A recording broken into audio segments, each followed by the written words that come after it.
వివాహం అనేది భూమి మీద దేవుడు ఏర్పాటు చేసిన కార్యక్రమం అని బైబిల్ క్రీస్తుకు పూర్వం కొన్ని వేల సంవత్సరాల క్రితం నుంచే మానవాళికి చెప్పుకుంటూ వస్తుంది. మానవులు కలిగించిన పరలోకపు తండ్రి దేవుడు తల్లి గర్భంలో స్త్రీగా పురుషుడిగా జన్మను ప్రసాదించి భూమి మీదకి బిడ్డలుగా వారిని ప్రవేశపెట్టి బాల్య దశ ఆ తర్వాత యవ్వనంలోనికి రాగానే వివాహం అనేది జరగాలి అని వివాహ కార్యక్రమాన్ని ఏర్పాటు చేశాడు. ప్రపంచ మానవాళి వారి మధ్యలో వస్తున్న శుభకార్యాల విషయంలో ఎంతవరకు అవగాహన కలిగి ఉన్నారు అంటే ఒక్కొక్కరిది ఒక్కొక్క అభిప్రాయం. ఆ విధంగానే వివాహం మీరు ఎందుకు చేసుకుంటున్నారు, వివాహాన్ని మీరు ఎందుకు జరిగిస్తున్నారు అంటే మనుషులుగా మానవులు రకరకాల ఆలోచనలు చెప్తారు, రకరకాల అభిప్రాయాలు చెప్తారు.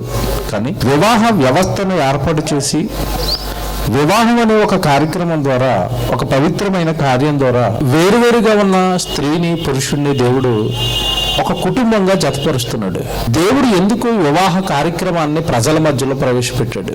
వివాహం గురించి దేవుడు బైబిల్లో ఏమైనా రాయించాడా అంటే ఎన్నో ఉన్నతమైన సంగతులు బైబిల్ మానవాళికి వివాహానికి సంబంధించిన సూచనలు, సలహాలు, ఒక కుటుంబం గొప్పగా భూమి మీద జీవించడానికి అవసరమైన వెలుకవులు ఎన్నో దేవుడు బైబిల్లో రాయించి పెట్టాడు. ప్రియమైన దేవుని పిల్లలారా, ప్రతి వివాహ శుభలేఖ కార్డు పైన ఒక మాట ఉంటుంది.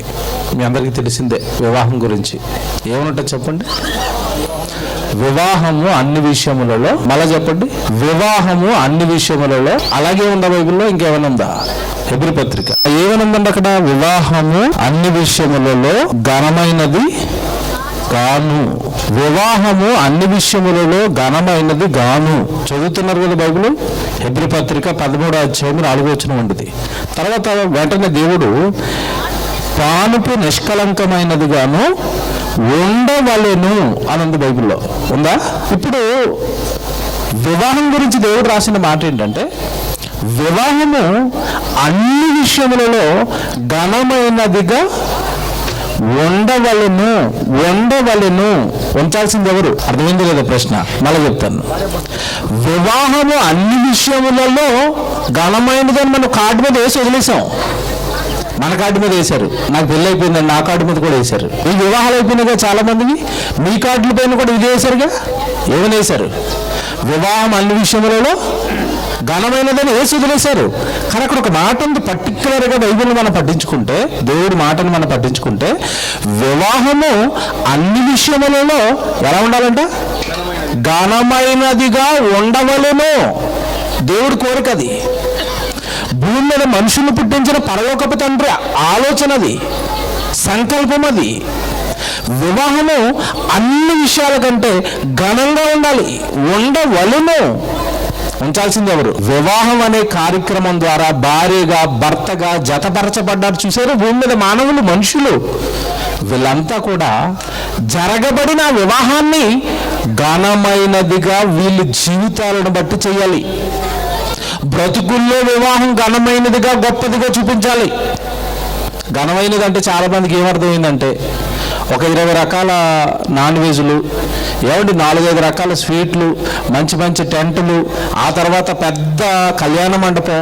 ఇలా చేస్తే ఎలా జరిగిందంటారు? వివాహాన్ని ఘనంగా జరిగింది అంటారు. ఈ ఘనం కాదు దేవుడు కోరుకుంటుంటా. ఈ ఘనం గురించి కాదు దేవుడు అక్కడ మాట్లాడుతుంటా. బ్రతుకు, జీవితం చెప్తానండి. దీని చరిత్ర ఏంటో చెప్తాను. ఎందుకు ఘనంగా ఉంచాలి అని దేవుడు కోరుకుంటున్నారో కూడా చెప్తాను. దేవుని పిల్లలారా, ఈ భూమి మీద మొట్టమొదటి మానవుని తయారు చేసింది దేవుడు. భూమి మీద ఉన్న మనుషులందరికీ పరలోకంలో ఉన్న దేవుడు తండ్రిగా చెప్పుకున్నాడు బైబిల్లో. నేను మీకు తండ్రిని, మీరంతా నా పిల్లలు. భూమి మీద మొట్టమొదటి మానవుడు ఆదాముని తయారు చేశాడు దేవుడు. ఆదాముని తయారు చేసిన తర్వాత దేవుడు భూమి మీద ఆదాముకు పనిచ్చాడు. ఏం పనిచ్చాడు అన్నప్పుడు, ఈరోజు ప్రకృతిలో చాలా జంతువులు ఉన్నాయి. మన కళ్ళ ముందు ఒక మేక ఉంటుంది, ఒక నక్క ఉంటుంది, ఒక కుక్క ఉంటుంది, ఒక ఆవు ఉంది, ఒక కోడి ఉంది. ఈ జంతువులన్నీ కలిగించింది పరలోకపు తండ్రి. భూమి మీద పుట్టించిన మొట్టమొదటి కుమారుడికి ఆదాముకి వాటికి పేర్లు పెట్టే పనిలో ఉన్నాడు ఆదాము. పెద్ద పనే. ఎందుకంటే జీవరాశులు కొన్ని లేవు. ఎన్నున్నాయి తెలుసండి? సుమారుగా 84 లక్షల జీవరాశులకి పేర్లు పెట్టాలైనా. ఒక పక్క ఏదైనా తోటని సేద్యపరుస్తూ ఉండాలి. ఈ పనిలో ఉన్నాడు ఆదాము. పనిలో ఉన్న ఆదాముకు ఒంటరిగా ఉన్నాడు, ఒక్కడిగా ఉండిపోయాడు. పరలోకపు తండ్రి ఆలోచన నరుడు ఒంటరిగా ఉండుట మంచిది కాదు. ఎవరికి మంచిది కాదు? ఇటు ఈయనకి మంచిది కాదు. ఈయన్ని కన్న పరలోకపు తండ్రికి ఒక ఆలోచన ఉంది మానవుడి వెనకాల. ఏంటి ఆలోచన అంటే, భూమి మీద కుటుంబాలు ఏర్పడాలి, కుటుంబాలు ఏర్పడాలి, కుటుంబాలు ఏర్పడాలి. ఈ కుటుంబాలన్నీ కూడా నన్ను తండ్రిగా పూజిస్తూ, ఈ కుటుంబాలన్నీ కూడా పరలోకంలో వీళ్ళ కన్న తండ్రిగా నన్ను జ్ఞాపకం చేసుకుంటూ, సృష్టికర్తగా భూమి మీద ఈ కుటుంబం బ్రతికినంత కాలం నన్ను మహిమపరుస్తూ, నా గురించి ఆలోచిస్తూ, నా గురించి చెబుతూ, నా కార్యాలు చేస్తూ భూమి మీద ఉన్న ప్రతి కుటుంబం బ్రతకాలని దేవుడు కోరుకున్నాడు. కనుక ఆదాము ఒంటరిగా ఉండకూడదు. వెంటనే పక్కన కొంచెం తీశాడు, స్త్రీగా చేశాడు, వారిద్దరికి వివాహాన్ని జరిగించాడు. భూమి మీద మొట్టమొదటి వివాహం చేసింది ఎవరు చెప్పండి? దేవుడే. అప్పటికి ఎవరున్నారో వాళ్ళకి వివాహం చేయడానికి? ఇప్పుడు వీళ్ళిద్దరికి వివాహం చేయడానికి చాలామంది ఉన్నారు. ఇటు మంది సేవకులు, ఏమంటే ఇటు పక్క సేవకులు, బంధువులు, చుట్టాలు. అబ్బో, వీళ్ళు వివాహం చేయడానికి చాలామంది ఉన్నారుగా. మన వివాహాలు కూడా చాలామంది చేశారుగా. ఆదాము అవ్వల వివాహాన్ని ఎవరు చేశారు? దేవుడే, పెద్ద ఆయనే. ఆ వివాహ కార్యక్రమాలన్నీ చూసుకున్నది ఆయనే. మొట్టమొదటి జంట, మొట్టమొదటి భూమి మీద మానవుడికి వివాహాన్ని జరిగించింది పరలోకపు తండ్రి. అక్కడ నుండి, జాగ్రత్తగా వినండి, అక్కడ నుండి భూమి మీద వివాహ వ్యవస్థ ఏర్పడింది.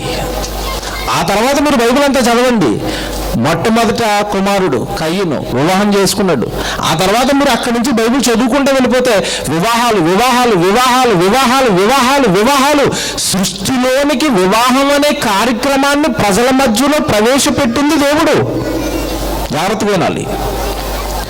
వివాహాన్ని ప్రవేశపెట్టిన దేవుడు వివాహం వ్యవస్థలోనికి వచ్చిన పురుషుడు కానీ స్త్రీ కానీ ఏ ధర్మాలు పాటించాలో వివాహంలోకి వచ్చిన తర్వాత బైబిల్ గ్రంథం అంతా కూడా చాలా ఆజ్ఞలు రాసుకుంటూ వెళ్ళిపోయాడు.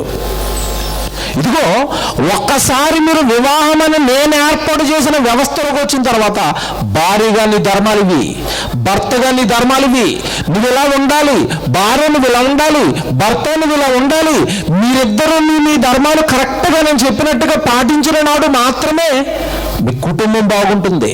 మీ కుటుంబం బాగుంటే మీ ఊరు బాగుంటుంది, మీ ఊరు బాగుంటే మీ రాష్ట్రం బాగుంటుంది, రాష్ట్రం బాగుంటే దేశం బాగుంటుంది, దేశాలన్నీ బాగుంటాయి. మిమ్మల్ని అందరినీ కన్న పరలోకపు తండ్రిగా నేను ఆనందంగా ఉంటాను. ఏమంటే ఈరోజు వివాహం యొక్క వ్యవస్థ, వివాహ వ్యవస్థ యొక్క పవిత్రత ఈరోజు సమాజంలో కనపడుతుందో మీరు చెప్పండి. 6 నెలలకి, 3 నెలలకి, 4 నెలలకి ఎవడు విడాకులకి వెళ్ళిపోతున్న వాళ్ళు ఎంతమంది చూడలేదు? టీవీ పెడుతుంటే ఎంతమంది సినిమా వాళ్ళు తెల్లవారితో ఒక గంట విడిపోతుంది వార్తలు పెడుతుంటే. ఇలా పెళ్లి చేసుకోవడం, అలాగ ఒక బిడ్డలు కావడం, అలా విడిపోవడం. ఎందుకు కలిసిపోయారు, ఎందుకు విడిపోతున్నారు? వాళ్ళు చెప్పే కారణాలండి చాలా చిన్నవండి, చాలా చిన్నవి. దేవుని పిల్లలారా, ఇందుకా దేవుడు వివాహ వ్యవస్థను ప్రజల మధ్యలో పెట్టింది? ఇందుకా మీరు వివాహం చేసుకున్నది? ఎవరు మీ ఇష్టాలకి, మీ సుఖాలకి, మీ సంతోషాలకి భంగం కలిగితే వివాహం అనే పవిత్ర వ్యవస్థలో నుంచి మీరు విడిపోతారా? దేవుడు ఒప్పుకుంటాడు దీన్ని? దేవుడు ఒప్పుకున్నాడు అసలు బైబిల్లో? దేవుని పిల్లలారా, వివాహం అనే వ్యవస్థలోకి వచ్చిన తర్వాత భార్య కానీ భర్త కానీ చాలా బాగుండాలి. ఎందుకంటే మొట్టమొదటి జంటకి వివాహం చేసిన దేవుడు వాళ్ళని ఆశీర్వదించాడు. ఏమైనా ఆశీర్వదించాడు మీ అందరూ తెలుసు. ఏమైనా ఆశీర్వదించాడు? ఆదికాండం 1వ అధ్యాయము 26, 27, 28 చదువుకుంటున్నప్పుడు అక్కడ వాళ్ళని ఆశీర్వదిస్తున్నాడు దేవుడు. ఏమన్నాడు తెలుసా? మీరు ఫలించండి, అభివృద్ధి పొందండి. తన పిల్లలు వివాహం అనే కార్యక్రమాన్ని ప్రవేశపెట్టిన తర్వాత ఈరోజు వివాహం అనేది కొత్త దారులు, కొత్త పంతులు దొక్కింది. ఎందుకు వివాహాలు అంటే సరైన అవగాహన లేదు. ఇకపోతే భయంకరమైన ప్రమాదాలు, లేదంటే భయంకరమైన నేరాలు కూడా వివాహంలో జరుగుతున్నాయి. ఏంటో మీకు తెలియవు కావండి. పురుషుడు వరకట్న వేధింపులు, కట్నాలు కావాలి, ఆస్తులు కావాలి, ఇల్లులు కావాలి, పైగా వివాహం అనే కార్యక్రమాలు అవతల వ్యక్తిలో చూసుకుంటున్నది ఏంటంటే అందం, డబ్బు. ఇవే కదండి ఈరోజు వివాహానికి పునాదులుగా ఇవే మారిపోయాయి. చాలామంది అండి మేధావులు అనుకున్న వాళ్ళు, సమాజం బాగు కోరిన వాళ్ళు పోరాడుతున్నారు. వరకట్నం వద్దు, వరకట్నం తీసుకున్న వాళ్ళు గాడిదతో సమానం, టీవీలో న్యూస్లు వేస్తున్నారు. కారణం ఏంటంటే ఆడపిల్లలు బలైపోతున్నారు. ఆడపిల్లల్ని కనాలంటే భయం వేస్తుంది తల్లిదండ్రులకి. కారణం ఏంటంటే ఎక్కడ కట్నాలు ఇచ్చుకోలేమోనని. అంటే ఎక్కడ దేవుడు ఏర్పాటు చేసిన ఒక పవిత్ర కార్యం వివాహం ఎటు తిరిగి ప్రజల మధ్యలో ఎలా స్థిరపడిందో చూడండి. వివాహం అనేసరికి కట్నాలు, వివాహం అనేసరికి భోజనాలు, వివాహం అనేసరికి అవతల వ్యక్తిలో మనం చూసుకోవాల్సింది అబ్బాయి అయితే మంచి చదువుకున్నాడా, మంచి ఉద్యోగం ఉందా, ఇల్లు ఉందా, పొలం ఉందా, ఇవి చూస్తున్నారు అవతల అబ్బాయిలో. ఇటు అమ్మాయిలు అనేసరికి కట్నం ఎంత ఇస్తారు, అమ్మాయి చక్కగా ఉందా, అందంగా ఉందా, ఏమంటే ఇవి ఈరోజు చూస్తున్నది. కొలమానాలు, వివాహానికి కొలమానాలుగా ఇవి మారిపోయాయి. ఇప్పుడు కొద్దిసేపు మీరు ఓపికతో దేవుడిని అడుగుదామండి. దేవుడు ఏం రాయించాడు బైబిల్లో? వివాహం విషయంలో ఏం చూసుకోమన్నాడు? వివాహం ఎలా జరగాలని దేవుడు కోరుకున్నాడు? ఒక మాట బైబిల్లో మీకు చూపిస్తాను. దేవుని పిల్లలారా, ఈరోజండి ఎక్కువగా అబ్బాయి విషయంలో ఆస్తి, ఉద్యోగం, సంపాదన ఒక కొలమానం అయితే, అమ్మాయి విషయంలో కట్నము, అందం ఈ రెండు కొలమానాలు. బైబిల్లో సరే సామెతల గ్రంథం దేవుడు చక్కటి మాట ఒకటి రాయించాడు, ఒకసారి చూద్దామండి. సామెతల గ్రంథం బైబిల్ తెరిచి దయచేసి మరి ఏకంగా పోతున్న నూతన వధూవరులు మీరు కూడా బైబిల్ చూస్తూ ఉండండి. ఒక మాట దేవుడు చెప్తున్నాడు సామెతల గ్రంథంలో చివరి అధ్యాయం 31వ అధ్యాయంలో 10వ వచనం ఒకసారి చూద్దామండి. జాగ్రత్తగా బైబిల్ లేని వాళ్ళ మాటలు మనసారా ఆలకించండి. సామెతల గ్రంథం 31వ అధ్యాయం 10వ వచనం, గుణవతి అయిన భార్య దొరుకుట అరుదు, అట్టిది ముత్యముల కంటే అమూల్యమైనది అన్నాడు. మీకు తెలిసిన మాట కదండి ఇది. నేను మాట్లాడుతున్నాను, జాగ్రత్తగా వినండి. దేవుడు వివాహం చేసుకునేటప్పుడు భార్య విషయంలో ఏం వెతుక్కోమన్నాడు ఇక్కడ? గుణవతి అయిన భార్య దొరుకుట అరుదు. నువ్వు ఏమంటే పెళ్లి సంబంధాల్లో నువ్వేం వెతుక్కోవాలి? ఇప్పుడు కుమారుడు ఏం వెతుక్కోవాలి? అమ్మాయి గుణవత కాదా అది చూస్తారండి. పెళ్లి చూపులు ఎలా జరుగుతాయి చెప్తాను, మీ అందరికీ తెలిసిందే. పెళ్లి చూపులు ఎలా జరుగుతాయి చెప్పండి. నల్లగా ఉన్న అమ్మాయిని ఎలా చేస్తారు పెళ్లి చూపుల టైంలో? తెల్లగా చేసి ఎక్కడ లేని నగలన్నీ, ఆ ఇంటి దగ్గర ఒక నగ, ఈ ఇంటి దగ్గర ఒక నగ, ఆ పక్కిల్లుంటి దగ్గర ఒక నగ, మొత్తం బజార్లో ఉన్న నగలన్నీ పట్టుకొచ్చి ఇవి ఒంటి మీద వేస్తారు పెళ్లి చూపులకి. వచ్చిన పెళ్లి కుమారుడు అనుకుంటున్నాడు ఈ నగలన్నీ ఆవిడవే. ఆ కలర్ని చూసి అనుకుంటున్నాడు అమ్మ నాకు కాబోతున్న భార్య చాలా అందంగా ఉంది. ఇది చూసి కదండి మోసపోయి తర్వాత స్టార్ట్ అవుతున్నాయి గొడవలు. ఇంకోటి చెప్పనా, సమాజం వేరండి, బైబిల్ వేరండి. సమాజం ఏం చెప్పిందో తెలుసా? 1000 ఆడైనా సరే ఏం చేయాలంట? నిజమంటారా ఇది? అబద్ధం అసహ్యం అన్నాడు బైబిల్లో దేవుడు, తెలుసా? అబద్ధం అసహ్యం. నువ్వు 1000 అబద్ధాలు ఆడి వివాహం చేస్తావు, 6 నెలలకే వాళ్ళు విడాకులకు వస్తారు. ఎందుకు? ఇతనికి ఏ ఉద్యోగం ఉండదండి. మా వాడు సాఫ్ట్వేర్ ఇంజనీర్, 40,000 ఉద్యోగం అని చెప్తారు. అబద్ధం. పెళ్లి చేయడానికి అమ్మాయి కాపురానికి వెళ్ళిన తర్వాత తెలీదా? ఎన్ని రోజులని మబ్బు పెడతాడు, బండారం బయట పడుతుంది, ఏం చదువుకోలేదు, ఇదిగో మాకు మోసం చేసేశారు అంతేనాడు. గొడవలు గొడవలు గొడవలు, ఏడు విడాకులు. అవసరమా ఇవి? దేవుడు పిల్లల్ని ప్రేమించాడండి, మనల్ని ప్రేమించి చెప్తాడండి బైబిల్, మనల్ని ప్రేమించి రాశాడండి బైబిల్.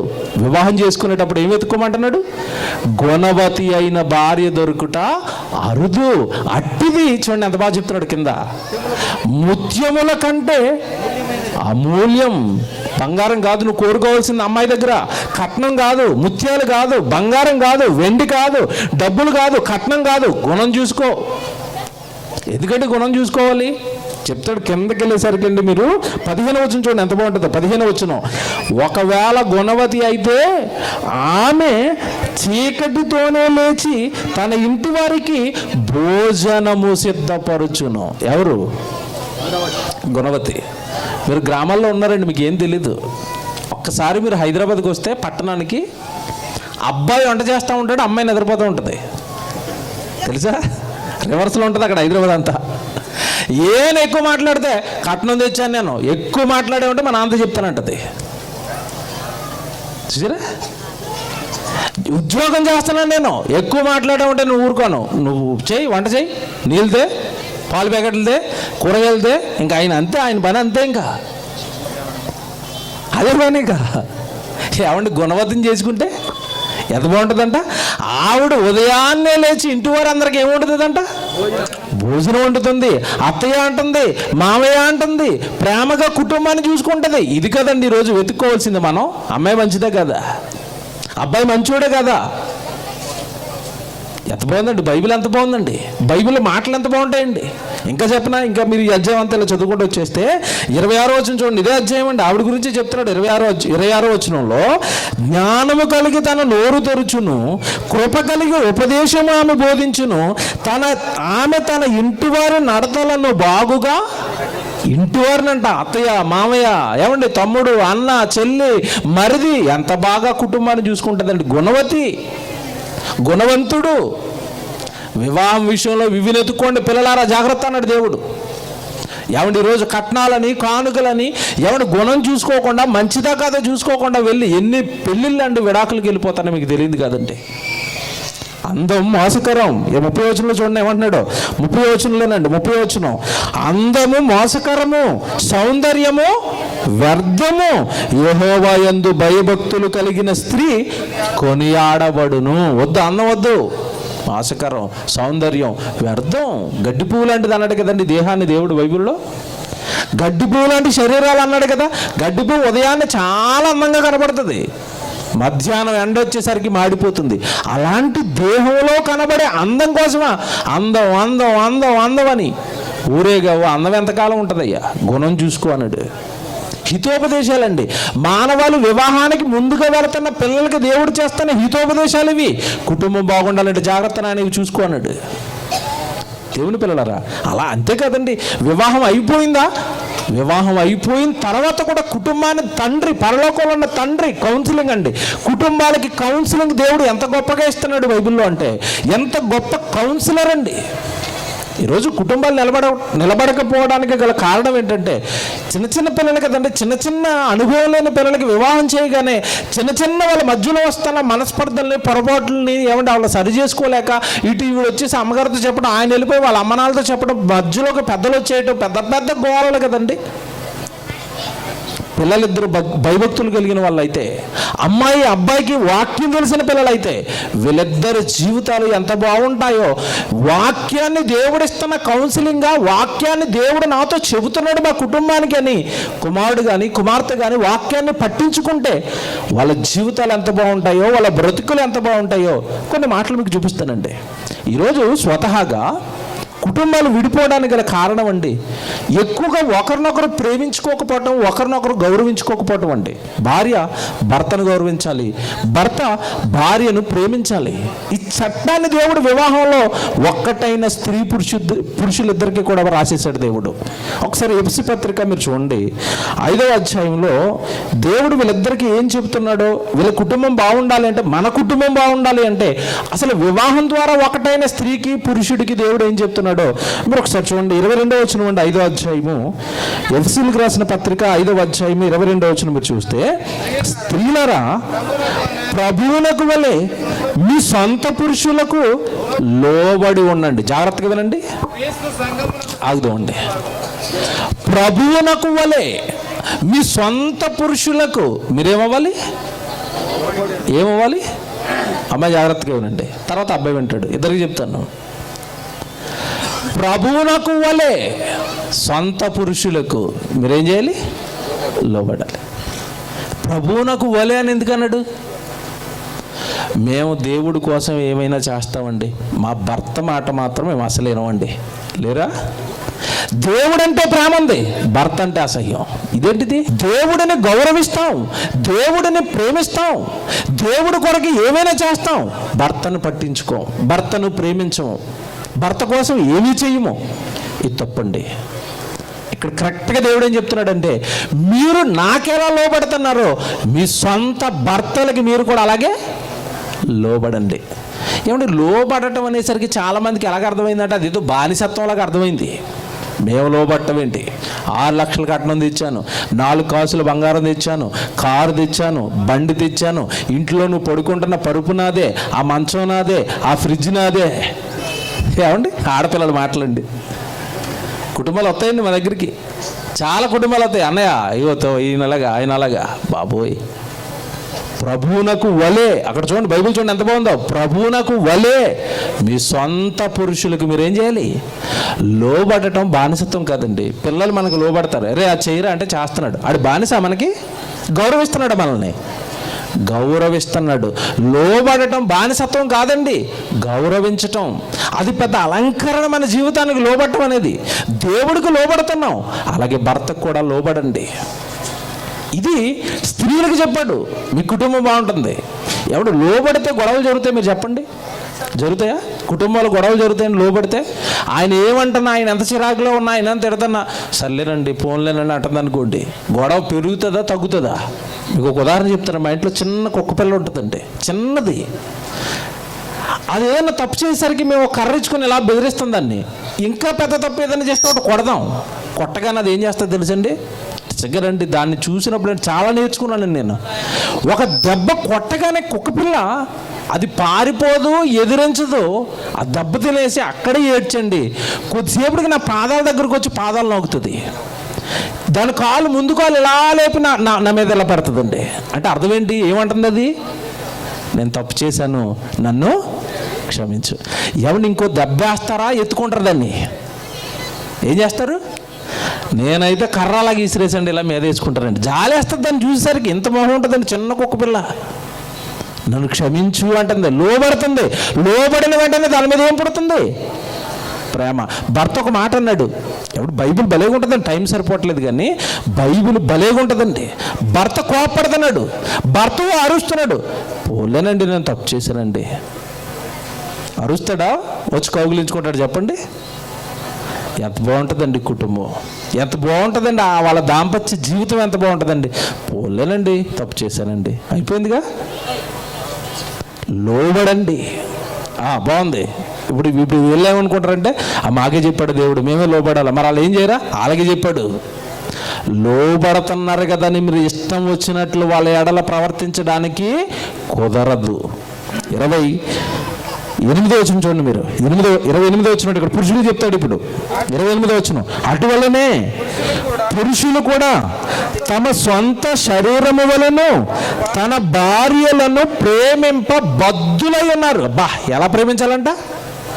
సొంత శరీరాన్ని ప్రేమించినట్టుగా భార్యలను ప్రేమించండి. శరీరాన్ని ఎలా ప్రేమిస్తారండి? శరీరానికి ఎన్ని జాగ్రత్తలు తీసుకుంటున్నారు. పొద్దున్న లేసరికి అండి అందరూ చేసే మొదటి పని ఏంటి చెప్పండి? పొద్దున్న లేవగానే అద్దం ముందుకు వెళ్ళి మొహం చూసుకోవాలా. ముడతలు ఏమైనా వచ్చేసేయా, పొగలు ఏమైనా వచ్చేసేయా, తెల్ల వెంట్రుకలు ఎక్కడైనా మొలిచిపోతే అర్జెంటుగా వాటికి ఏం వేసేయాలా? రంగేసేయాలా. శరీరం నాది, సొంత శరీరం. అబ్బో, దానిని నువ్వెంత ప్రేమిస్తున్నావో నీ భార్యను కూడా నువ్వు అంతే ప్రేమించాలి. ఈయన ప్రేమిస్తున్నాడు, ఆవిడ లోబడుతుంది. ఎలా ఉంటుంది కుటుంబం చెప్పండి? ఇప్పుడు సూపర్ అండి, సూపర్. వాళ్ళని చూడగానే అబ్బాయి ఎలా ఉంటే బాగున్నాడు అనిపిస్తుంది మనకి కదా. వివాహాన్ని ఏర్పాటు చేసింది దేవుడే. వివాహంలోనికి వచ్చిన భార్య భర్త ఎలా బ్రతకాలో కూడా చెప్పింది దేవుడే. ఇక్కడ ఒకటి ఉంటుంది చిన్నది, మన వాళ్ళు అడుగుతారు ప్రశ్న. ఏమడిగినా బైబిల్లో అన్నిటికీ సమాధానాలు ఉంటాయి. నా భర్త మంచోడు కాదన్నయ్య, మరి ఏం చేయాలి? అందుకే తిరగబడుతున్నాను, అందుకే కోప్పడిపోతున్నాను, అందుకే రంకిలీ చేస్తున్నాను ఆయన మీద. అబ్బో, ఎలికి రాశాడు. ఇలాంటి సిచ్యువేషన్ కుటుంబంలో వస్తుందని తెలిసి భార్య మంచిది కాదు, భర్త మంచివాడు కాదు, ఏం చేయాలి మరి?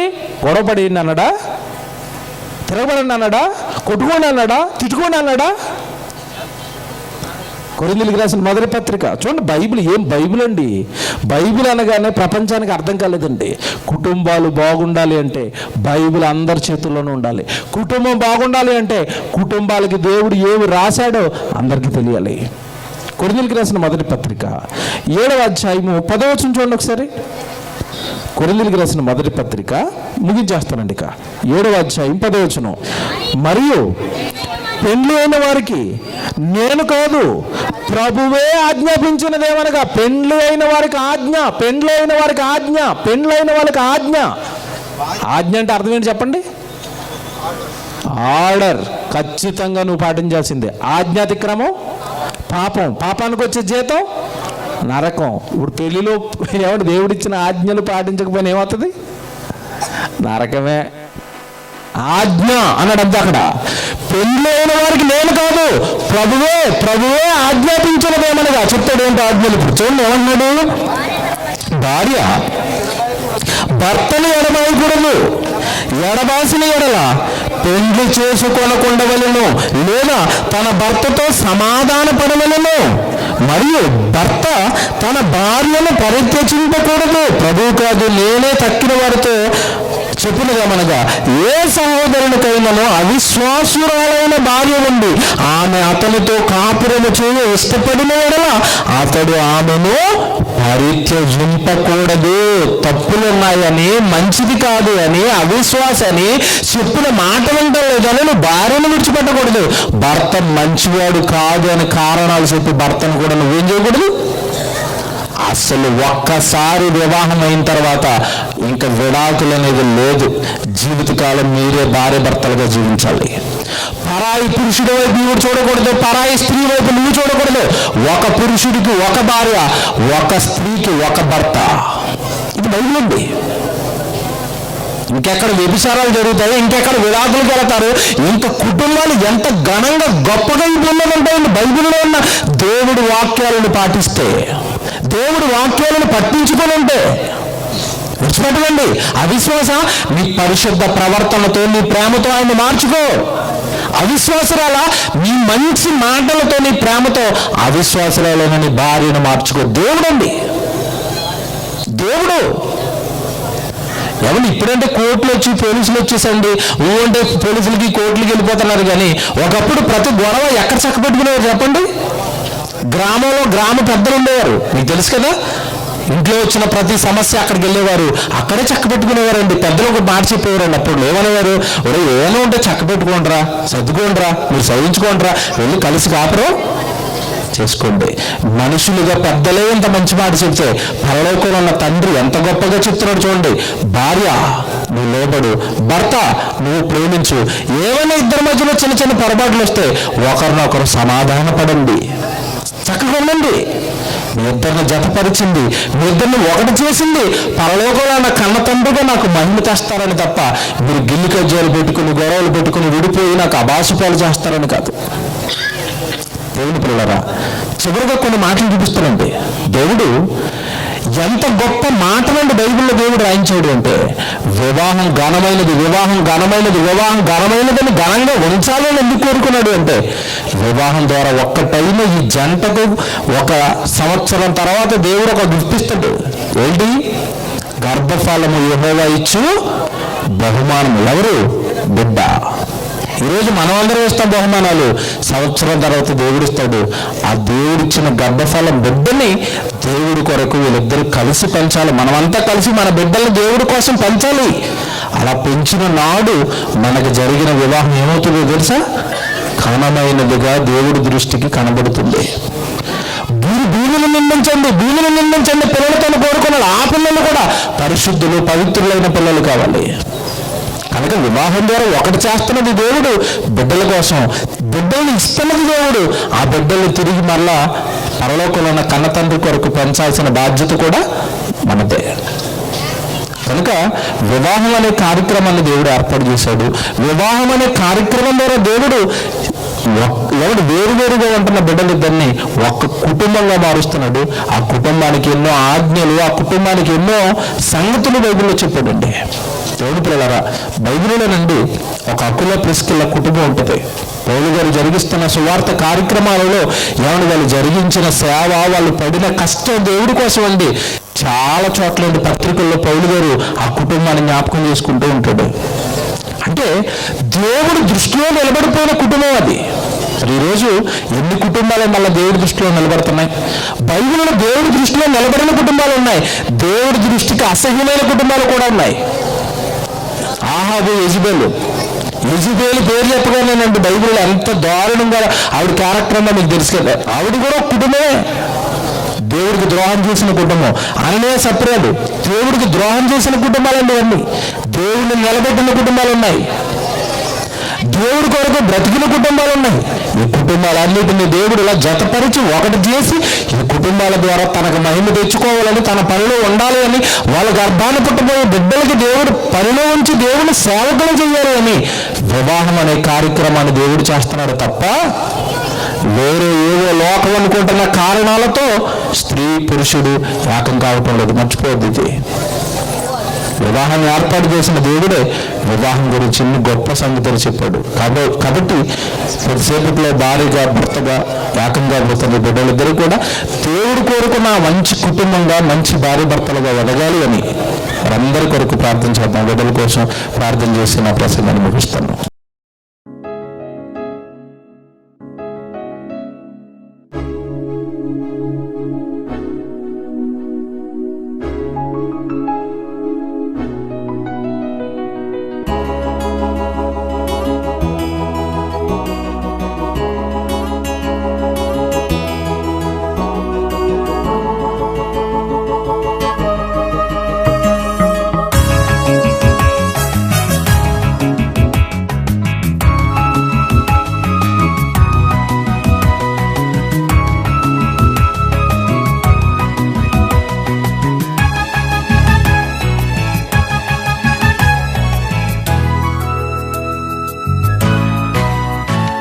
ఈ ఇద్దరిని జతపరిచెను ఆ దేవుడే, ఈ ఇద్దరిని మనుషుడు విడదీయకూడదే.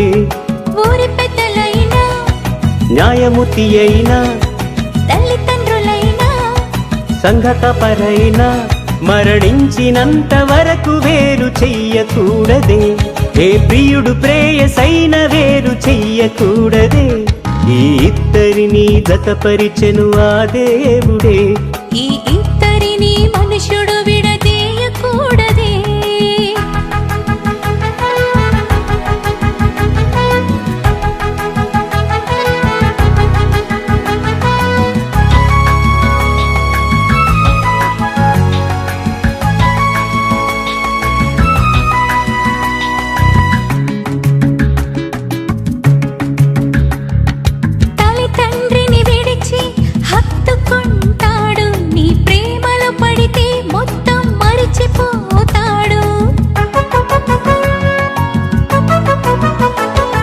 తల్లిదండ్రిని విడిచి హత్తుకుంటాడు, నీ ప్రేమలో పడితే మొత్తం మరిచిపోతాడు. నీ ప్రేమను చూపి దేవుని వైపుకి త్రిప్పు, నువ్వు చెబితే వింటాడు. నీ భర్తకి చెప్పు, నీ పవిత్రతను చూపి నీ పతినే మార్చు. ఆ దేవుని కొరకే లోబడి భర్తను సాధు. ఆదాము హవ్వల సంతతిలో నుండి ఆ దేవుడే కలిపాడు, ఈ ఇద్దరిని జతపరిచెను ఆ దేవుడే. ఈ ఇద్దరిని మనుషుడు విడదీయకూడదే. ఊరి పెద్దలైనా, న్యాయమూర్తి అయినా, తల్లిదండ్రులైనా, సంఘకపరైనా మరణించినంత వరకు వేరు చెయ్యకూడదే. ఏ ప్రియుడు ప్రేయసైన వేరు చెయ్యకూడదే. ఈ ఇద్దరిని జతపరిచెను ఆ దేవుడే, ఈ ఇద్దరిని మనుషుడు విడదీయకూడదే.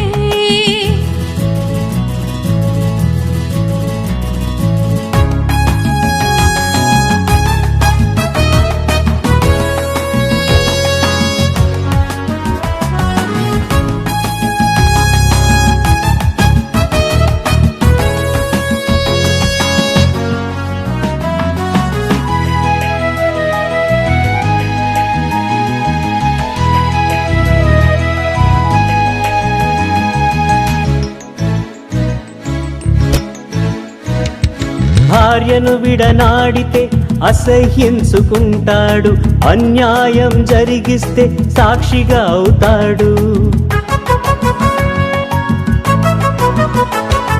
భార్యను విడనాడితే అసహ్యించుకుంటాడు, అన్యాయం జరిగిస్తే సాక్షి అవుతాడు. క్రీస్తే సంఘమును ప్రేమించుటలేదా? ఆ సంఘం పాపం చేస్తే కడుగుటలేదా? ఆ క్రీస్తును ధరించుకుంటే క్షమించలేవా? ఆమె దేవునికి కుమార్తెయని తెలియుటలేదా? కళంకమైన ముడతయైన జతపరిచెను ఆ దేవుడే. ఈ ఇద్దరిని మనుషుడు విడదీయకూడదే. ఊరి పెద్దలైనా న్యాయమూర్తి అయినా, తల్లిదండ్రులైనా, సంఘ కాపరైనా, మరణించినంత వరకు వేరు చెయ్యకూడదే. ఏ ప్రియుడు ప్రేయసైన వేరు చెయ్యకూడదే. ఈ ఇద్దరిని జతపరిచెను ఆ దేవుడే.